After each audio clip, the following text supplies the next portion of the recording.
Алматыда аласапыранда ала басқандар торға түскен балық секілді ұсталуда. Қарақшылар күн сайын анықталып айыпқа ілігуде.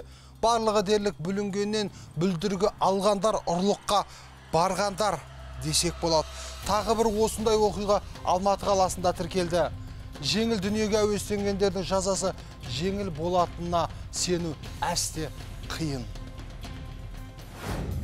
Наурызбай аудандық полиция басқармасының қызметкерлері тағы да қырағылық танытты. Олар Алматыда дүкен тонаған күдіктіні қолға түсірді. Яғни 22 жастағы азамат өз дүкеніне ұрланған заттарды сатуға қойған. Бұл Тимирязев көшесіндегі Белый ветер дүкені болатын. Тәртіп сақшылары күдіктінің үйін барып тексерген. Тұрғылықты жерінен аласапыран кезде ұрланған әртүрлі заттар табылған.